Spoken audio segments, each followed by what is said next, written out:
You look so serious. Oh, I do. All right. Welcome back, everybody. Sorry. Welcome back, everybody. And welcome back, everybody. On today's show, we're going to discuss how to tell if someone is well-traveled. And I thought I would bring a travel expert with me today. That would be Susan.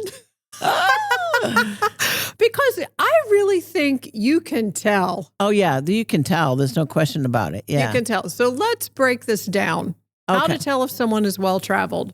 Well, I mean, I find that somebody who is well-traveled has a great ability to roll with the punches, because when you travel a lot, you're constantly rolling with the punches. The plane is late, or the plane is canceled, or you have an unruly passenger, or I don't know. There's just a bazillion things. A wheel things. fell off, a door fell off, right? There's whatever. a bazillion things that could go wrong, and you have to be able to roll with the punches.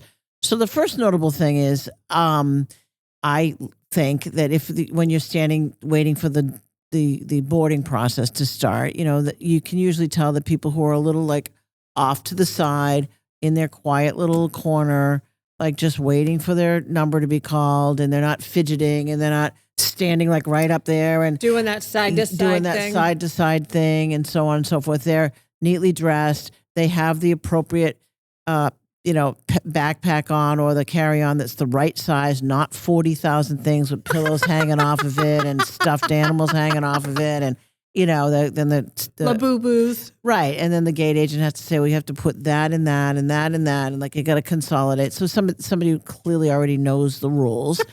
So there's that, and then sort of on board, it's the person who's not constantly ringing the button to get the flight attendant to come over and ask questions, and just quietly lets the flight attendants do their job, pays attention to the announcements, doesn't get up and walk around when you're not supposed to, and also tries to help people like with their luggage and putting it up and so forth, because they know they've been around the block, they know what it's like. The difficult thing to do when you're a seasoned traveler and dealing with a newbie is that person is generally very fidgety, and when you're fidgety and you're nervous about flying, you want to talk a lot. And I tend to, the second I sit down, put headphones on, which is an indication like I'm not interested in any small talk. But yet I still feel badly for the person who might be sitting next to me, who clearly is having some anxiety around flying and so forth. And if I see that, I do try to be a little bit more compassionate and say, oh, is your first time flying, or, where are you going? And trying to soothe them a little bit, because I remember when I was a first time flyer, and it's a little nerve wracking, right? So anyway, those are the sort of things you can look for in terms of whether somebody is well-traveled, how they treat the staff, how orderly and mannerly they are when they get on the plane, how many times they're ringing the button or asking for this or asking for that. They're not over drinking. In fact, I am lucky enough to get upgraded a lot into first class, and maybe people have a drink, but they're not over drinking the way some people do on planes. That's just obnoxious. And so anyway, that's all my observation of how you could tell somebody who's well-traveled. I totally agree with everything you said. And the other thing I would add, when you're on the plane and it's that person that is taking the card in the front pocket there and opening it up and literally like reading it and looking at where the slide is and where the exits and where the things like that nobody that's well-traveled is looking at that card. Right. I would say that. Yeah, I think you're right, because they know already where the where the exits are. You know what you're going to do, but you've got the mental plan. The other funny visual that I had was when you said, when those people that are coming in and they got their luggage and they got all the pillows hanging off of it. So, God. I mean, what are we thinking when you got a pillow under your arm? Right? Like a bed pillow. Yeah. And you're pulling your bag and you got the neck thing hanging off of there. You got all your little cartoony whatever characters hanging on there. I mean, it's ridiculous. And then the other thing that I find hysterical is when you're putting your stuff in that overhead bin and you're looking at the bin and you see handle, handle, handle, and there's a space. Yeah. And you have that person that takes their bag and they're putting the wheels this way. Yeah. So it's handle, handle, wheels, handle. Yeah. Oh, and I do agree when somebody's struggling, like honestly, they're struggling. Yeah. Just jump help up them. and help them. Just Of help 'em. course. Of course. But I have to also say, sometimes you'll have that flight attendant that just kind of lets it all happen. And I almost feel like they want the train wreck to happen. Like they want it to, you know, you don't see it often, but I do see that every now and again. And it irritates me that the flight attendant isn't helping. Yeah. Like, you know how the flight attendant kind of tucks themselves into a seat. Right. And lets everybody go by. Yeah. You know, that actually happened to me one time where a flight attendant wasn't willing at all to help me find a place for my backpack. I had been upgraded to first class. I'm often lucky to be that, which is great. And so, but and I said, can you help me like move a couple things around and find a place for this backpack? It wasn't a giant backpack. It was just this size. She goes, yeah, honey, no, maybe down there in coach she can find something. This is what she says to a first class passenger, right? And the reason I'm in first class and get upgraded is because I spend a lot of money with Delta. And so I was so infuriated by that. And she goes, well, that's what you get for being late. The reason I was late was the first flight, which was a Delta flight, was late. And I'm doing like an O.J. Simpson through the airport. I practically have a coronary, and like I get there and I'm flushed and full sweat. And instead of saying, "Oh my God, your clothes. Here's your seat, sit down, I'll find a place for that." Let's get you some ice. Let's get you some water. Ice Can I water. get you something to drink? What was like, nothing. Wow. Maybe you find something down there in coach, and that's what you get for being late. And I was so infuriated by that because why would you treat me like that? I'm a good customer of yours that I wrote to the head of Delta Airlines. Good for you. Sometimes you have to do that. Yeah. You have a choice when you wake up. Yeah. You're either going to be on that side of the bed. Right. Or you're going to see that life ain't so bad. Right. And but you know what? As I say that, you just don't know what everybody's going through. Maybe she was just diagnosed with blah, blah, blah, blah, blah. Or, you just don't know. But I do feel when it's your job, you put that Mickey Mouse head on. Right. And you are, Right. It's true. I don't know what was going on in her personal life, but I got the impression that she was a first class flight attendant and she could do what she wanted. It didn't matter. Anyway, so I wrote to Delta Airlines, and to Delta Airlines' great credit, they right away got back to me. They gave me a little incentive to, make me happy again and thank me for business over 50. That's 50 years. Nice. And they were very, very complimentary, to me about being a good customer, blah, blah, blah, blah, which is, I wasn't seeking that. You've been but with I don't Delta want to be for over 50 years? I was very young. What? I was very, very young. You need a plaque. I know. I do need a plaque. Well, I don't really. I don't know. What I want is if Delta wants to do something, he can give me extra miles or something like that. Yeah, I was a teenager when I first started flying. Amazing. Yeah. Okay, well, let's talk about preparation. Like, what do you pack? A seasoned traveler, what do you put in the bag? For me, right off the bat, boom, because the two most difficult things to fit on my body are, according to me, a bathing suit and a great pair of jeans. The jeans that could go dressy / casual / they fit right / they're comfortable to sit in for however many hours you're on that plane. I got to have jeans and I got to have a bathing suit. Even if I'm not swimming, even if I'm going to the Antarctic, I'm putting my bathing suit in there because you may have a layover where there's a pool and people say, hey, let's go get in the hot tub or let's go. Not that I don't do hot tubs when I travel, but you know what I mean? Yeah. Two things for me, done. What about you? Well, obviously, I agree about the bathing suit part. And obviously, if I'm going to go to a place where there's swimming, I'm going to pack a bathing suit. But if I'm going to Alaska, I'm not. You don't know, right? Well, no, I mean, probably I wouldn't. But the point, you're very right. Find things that you would find hard to get in another place. So you and I both wear a fairly large size shoe. Those are often hard to find in places where people have little feet. So that would be a good thing to make sure you have all of your shoes that you need because it's not likely to be replaced someplace else. Right. So those are good things. I am a seasoned traveler, but you wouldn't know it by how I pack my bag because I am not a concise minimalist. I'm not a minimalist and I'm not a concise packer. I think if my motto is, if you don't know what to bring, just bring it all and sort it out there. You know what I mean? Like, which is a ridiculous thing to say. No, but, that's great. But I have a friend who will not travel unless you can put everything in a carry-on bag. What? Yeah, I know. I find that hard to believe too. Oh, that gives me heart palpitations. Yeah. So I'm not a good packer, but I do have everything I need, generally speaking, when I'm there. And then, of course, several things I don't ever wear, and I cart them back home again.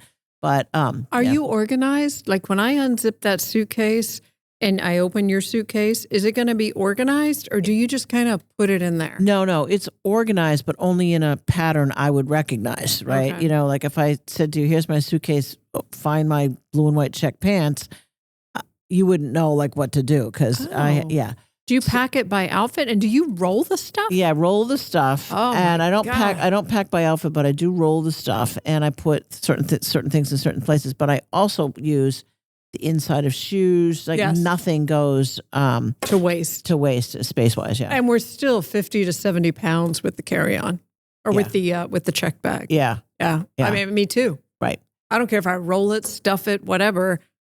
I always have a check bag that is 50 plus pounds. Right. Yeah. You know, I have a friend who has a theory that pack your bag and then wait a day or so and then go back and take out 2 things or 4 things or some things. I just can't do that. I take out a pair of socks. That's what I take out. And then I'm like, this is not helping me. Yeah, that's right. Instead of 5 pairs of sunglasses, I'll only bring 4 pairs of sunglasses. 4. Now, whoa, that's a savings. No, it's true. But like to her point, like, what do you need 5 pairs? Like all you need is like one sun, 1 pair of eyes. You need 1 pair of sunglasses. What about arriving at the airport?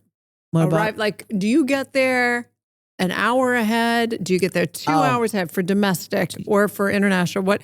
Do you give extra time for the rental car? Do you like panic? Do you like running? I don't like feeling rushed. Okay. And so no matter where I'm going, I go way more than even what the norm is. Yeah. Thank you. Yeah.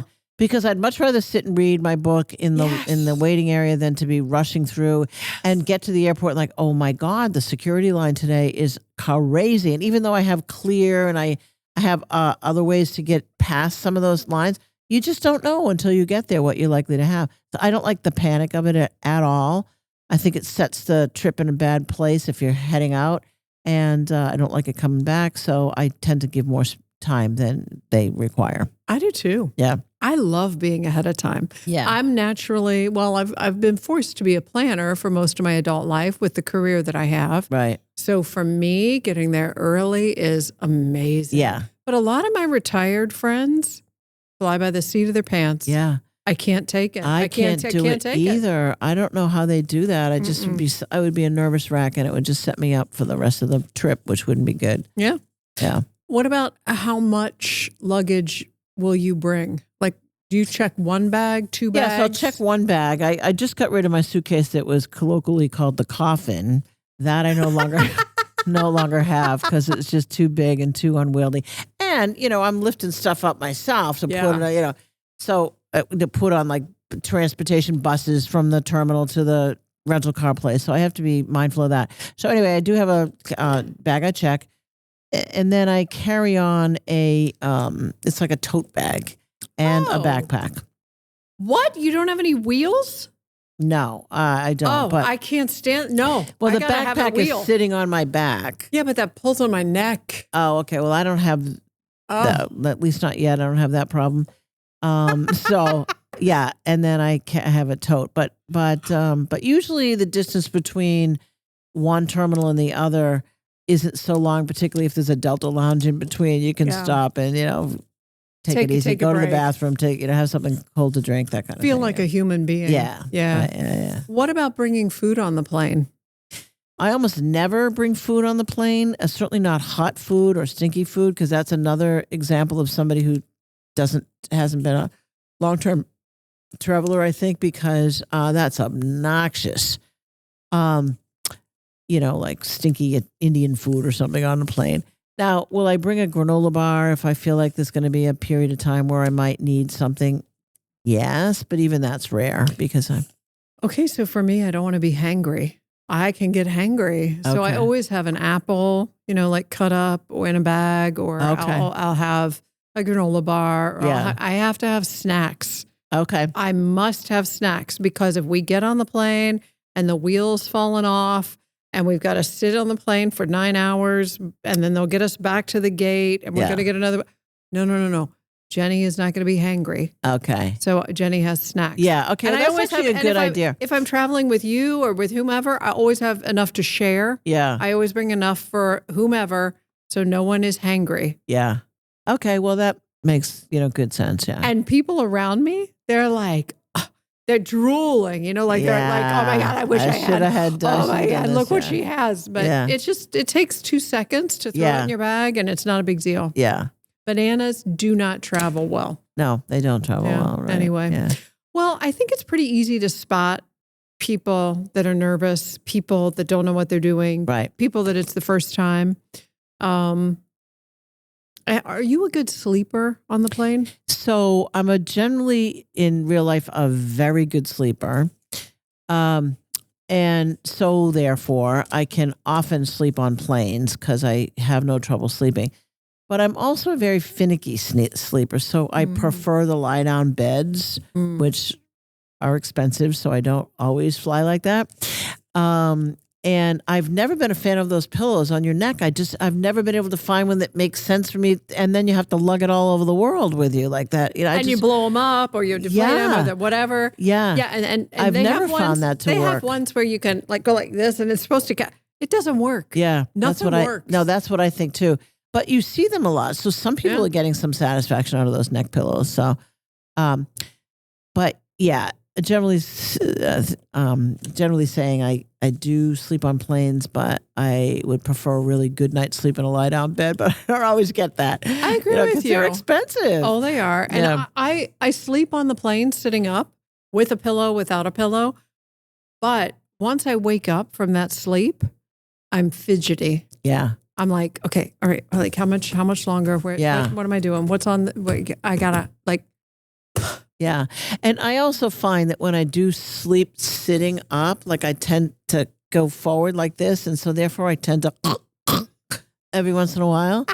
And that's obnoxious to the person who's next to you, right? Oh, and the drool. Yeah, that's awful. I love a drooler, a good drooler. Yeah. When you have the guy that's pulled the blanket all the way up or has a blanket or something and they pull it all the way up and they're sleeping, sitting up, it's going to be like. Yeah. And then they're going to start the drool's drooling. coming. Oh, yeah. And you can't wake them up or anything. No. You just kind of got to get out of the way. Put your eye mask on so you don't see it. Right, exactly. I was just given an eye mask by a friend, by a company, KITSCH, Kitsch. Okay. They make, I guess, rice bar hair soap, but they also have this satiny mask. Now, this is an all-in eye mask. It's big. It's satin. It's almost like you're putting on scuba goggles. Oh. It's got like not a suction cup thing around it, but it's satin and it really, and then a big band satin, ruched thing in the back. I'm getting used to it, but it's an all-in, very soft eye mask. So you wear it at home at night to go to sleep? I or guess. You take it with you when you travel? Or flying, whatever. Yeah. I sleep really well, so I don't need it at home. Yeah, right. But for travel, I don't know. Yeah. Well. But it's a little much. It's a little much for me. Yeah. I think. I'm not sure. I'm still figuring the kitsch out. Yeah. Okay. Yeah. So anyway, well, I think we've kind of summarized and I'll let you know more. I'll have some stories, of course, when I come back. And I'll let you know how all that went. That sounds great. Yeah. All right. So this is a well-traveled Thank you. Thank you. Thank you for listening. We thank you for listening and hope you enjoyed this podcast. If you did, please share this show with friends and family and subscribe to our YouTube channel.